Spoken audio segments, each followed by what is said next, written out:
Okay, imagine this, a collection of spiritual songs, almost 2,000 years old, completely lost to time. And then bam, it just shows up one day. Now, this isn't some fantasy novel. It's the real story of the Odes of Solomon, a hymn book that reappeared in 1909 and gave us this absolutely stunning and kind of baffling window into the very first days of Christianity. I mean, just listen to that line. I put off darkness and clothed myself with light. The second scholars read stuff like this, they knew they were on to something huge. This wasn't just another dusty old text. No, this was pure poetry. It was mysticism. It was like a voice from 2,000 years ago was speaking directly to them, with this raw, immediate power. So, let's get into it. How on earth does a 2,000-year-old hymn book just reappear out of nowhere? We've got to go back to that incredible moment of discovery. So, the year is 1909. A scholar named Rendell Harris stumbles upon a manuscript, and inside are these 42 poems. Now, for centuries, the Odes of Solomon were just a name on a few ancient book lists, mentioned right next to another text. But nobody had actually seen them. And now, here they were, vibrant, strange, and totally unlike anything else from that time period. Now, this is where it gets really interesting, because we need to clear something up right away. See, the Odes were found bound together with the Psalms of Solomon, a text scholars already knew all about. But the two are like night and day. The Psalms are all political, full of war and anger and disaster. The Odes, though, there is not a single sad note in them. They are just bursting with joy and light, all about a personal, mystical experience, not rules and dogma. And that massive difference kicked off the central mystery that basically set the entire scholarly world on fire. Who in the world wrote these incredible poems? And that was it. That was the question that started a debate that's lasted over a century. The poems themselves give you nothing. No author's name, no date, no location. It was just this beautiful, mysterious voice with no body attached. The whole investigation had to start from square one. So, the theories started flying immediately. Were they from some kind of Jewish mystical sect? Or maybe they were Gnostics, that group famous for its secret esoteric teachings? Or hey, what if they were from some lost group of Judeo-Christians, believers who were sort of bridging the gap between old-school Judaism and this new Christian faith? The biggest clue, at first, pointed straight to the Gnostics. It turns out that 5 of these odes were actually quoted word for word inside a well-known Gnostic text called the Pistis Sophia.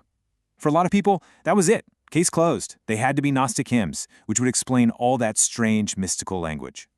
But not so fast, because once scholars got their hands on the entire collection, all 42 odes, not just the 5 that the Gnostics quoted, the picture completely changed. They realized the odes just didn't have all the complicated Gnostic philosophy.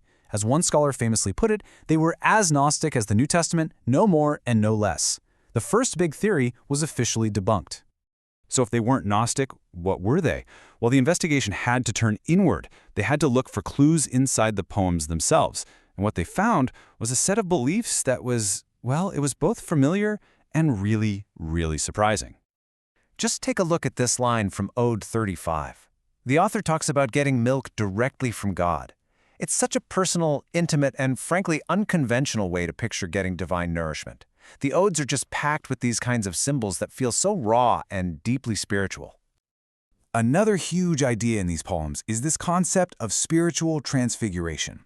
They talk about casting off your raiment of skin, which is a pretty clear callback to the story of Adam and Eve, and then being clothed in a new body made of pure light.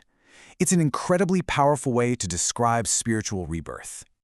And you can see just how deeply they thought about this stuff. For example, Ode 19 gives us this incredible description of the virgin birth. It emphasizes that it was miraculous, completely painless, and didn't even need a midwife. Now that is a level of detail that goes way beyond what you find in the Gospels we all know, which tells you this was a community that was really meditating on these mysteries. We also get these apocalyptic images that sound a little like the Book of Revelation, but with their own unique twist.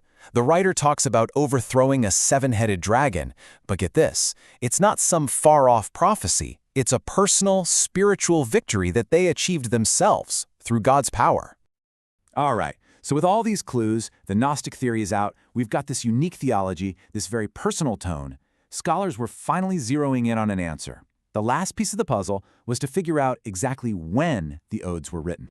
And would you look at this? When you put all the evidence together, the Odes land right in the last quarter of the 1st century. That is absolutely astonishing. It means these hymns were being written and sung at the exact same time as parts of the New Testament, like the book of Revelation. They're not a later commentary, they're a voice from that very moment. So what sealed the deal for this early date? Well, for one, the Odes have this sort of defensive tone about welcoming non-Jews or Gentiles into the community. They make arguments against needing to keep the Sabbath, and just the whole feel of it is so firsthand and immediate. That joy, that confidence, it perfectly captures what one scholar called the bloom of church life in that very first generation. And so, the mystery was finally solved. The Odes of Solomon weren't Gnostic, they weren't strictly Jewish, they were an authentic, powerful Christian hymn book straight from the religion's earliest days. A lost voice was finally home.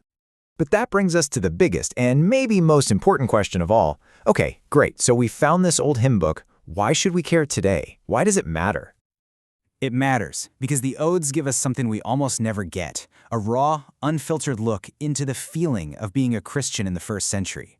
It wasn't just about rules and doctrines and history lessons. It was deeply personal, it was ecstatic, and it was filled with this overwhelming sense of wonder and a direct connection to God.